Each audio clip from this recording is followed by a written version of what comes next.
sponsors.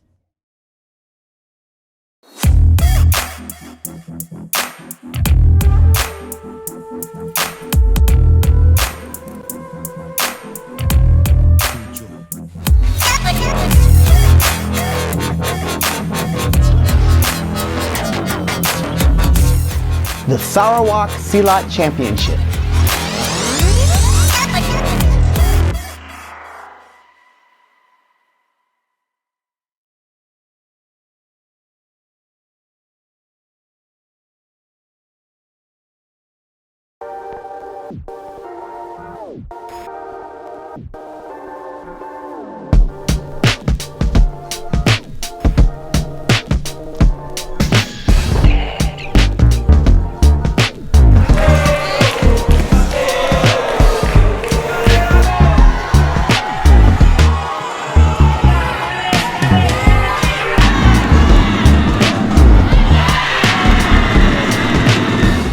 I did not expect that I was going to compete.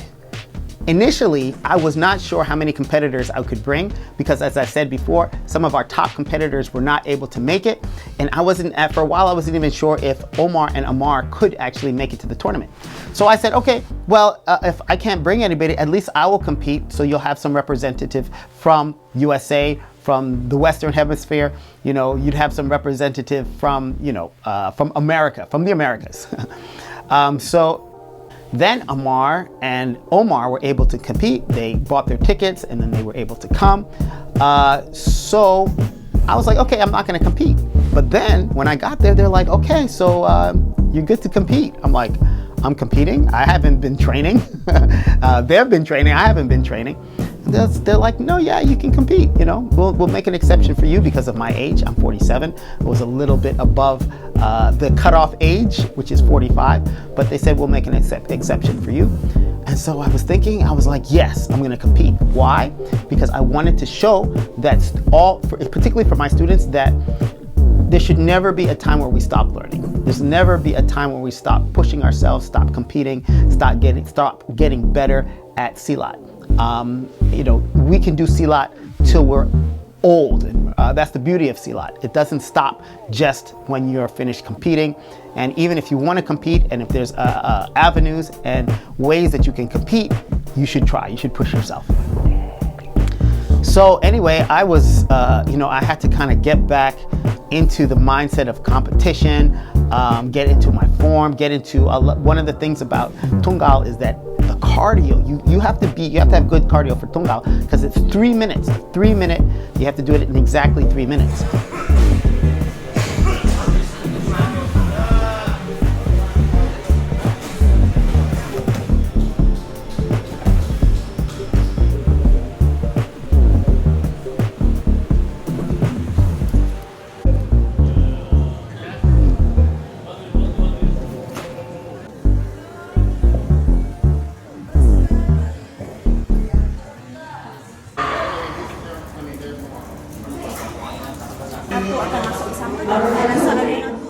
So when I went up there, it was crazy.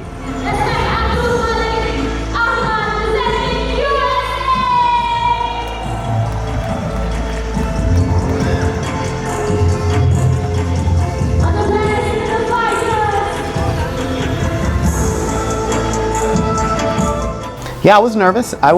The other guy from Sarawak went first, and his form was really good. It was really good.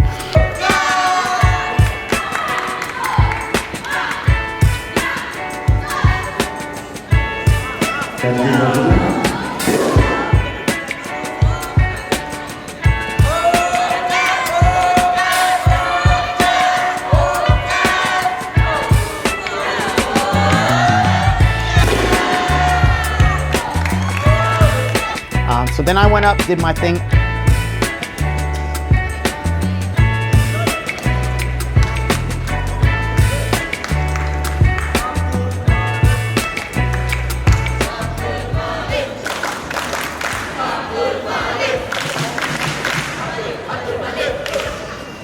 Satu, dua, tiga, empat, lima.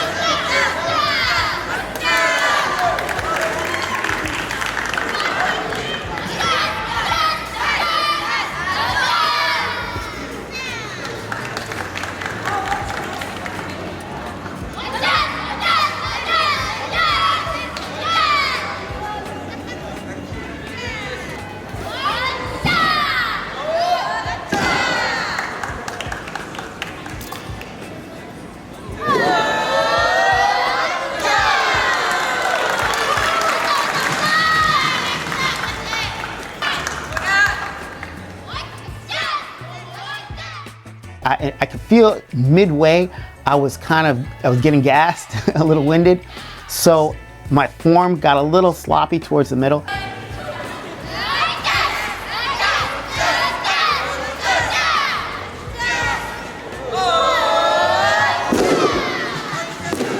But then towards the end, I was like, okay, I'm gonna get a little sharper, making sure the techniques are sharp. And I was able to finish exactly 3 minutes.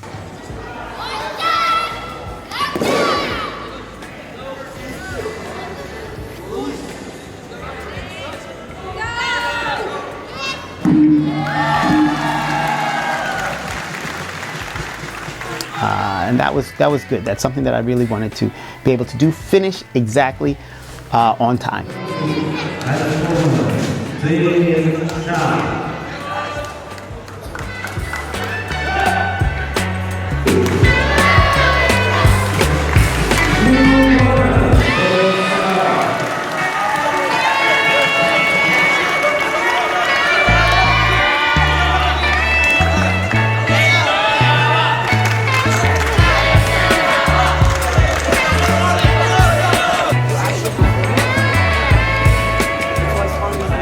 So after the matches, we got to relax. We were able to go to some of the cultural places. Oh my goodness, Sarawak is amazing.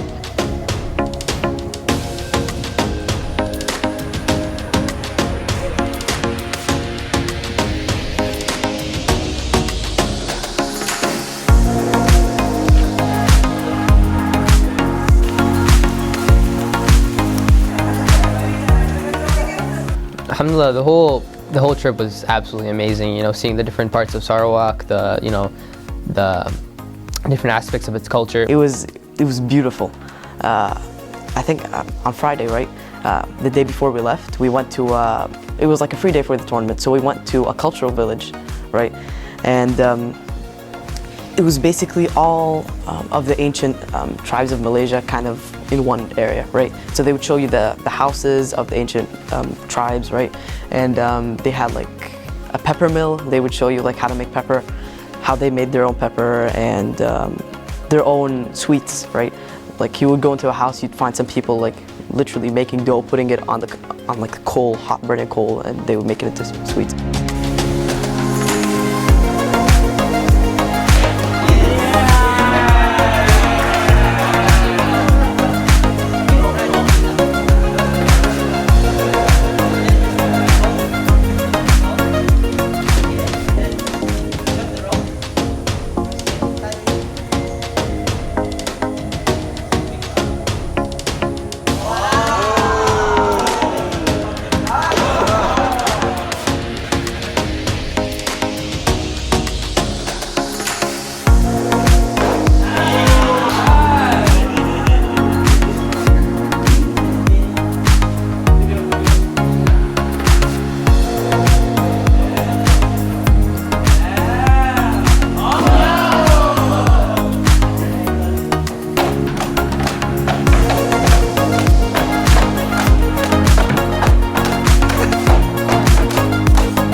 The cultural center was an amazing experience. We were able to get a small window into each parts of the main ethnic groups and cultural groups of Sarawak, which was surprisingly very different.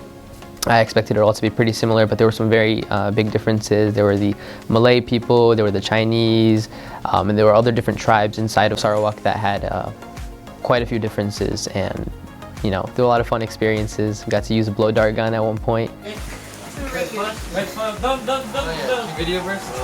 And I hit mine on the first shot, which was pretty cool. First time? Oh, wow. Okay. Oh, you hit it. You did it. You got lucky. I don't know. Oh, a little to the left. Yep. Little to the left.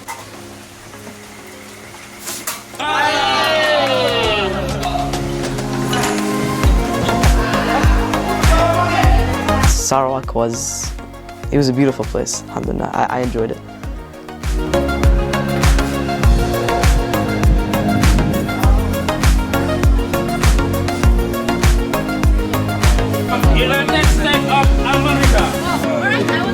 So good. You know, we watch other matches, seeing other competitors fight, their style, their you know, the techniques they use.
So alhamdulillah, after this opportunity, I've gained a whole lot of experience, you know, while fighting and also witnessing the other fighters and seeing how they apply the new rule set, how they apply the new techniques that have been implemented in Silat, and all these cool, really interesting new aspects of Silat that weren't there a few years ago. And definitely another big aspect is the coaching and a learning aspect, that, you know, teaching other students how to do certain things. I was, you know, lucky enough to witness how other teams would train, maybe not so in depth, but I was able to see their basic training, how they would warm up for fights, how they would prepare, and all these different things that inshallah I will bring to our class and will hopefully help future competitors gain an advantage in their fights.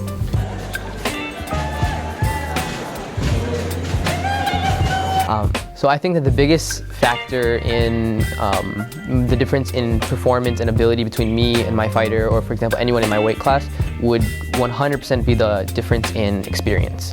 I've been doing Silat for over 13 years now, and I've only competed internationally or in an actual Silat competition 3 to 4 times due to the lack of availability of international competitions that we're able to go to, as well as Silat being a relatively smaller sport in the US. And due to this lack of availability, experience is difficult to gain outside of our own classes. And this is the reason why international competition is so vital for the growth of our school and the growth of this sport in the US and in the West in general. Because being able to compete internationally allows us to gauge our skill against different countries, allows us to learn their styles, their techniques, the way they compete, and experience is the ultimate teacher. Seeing what the other teams have done, seeing what their technique style is like, seeing what they're fighting, how they fight, right? I think that's, if I can study that, if I can, you know, maybe rewatch the videos a couple times and just see how they fight, like maybe even try to imitate it completely. Inshallah, at one point, maybe I'll develop my own style similar to theirs, and it will just be better, inshallah, for me.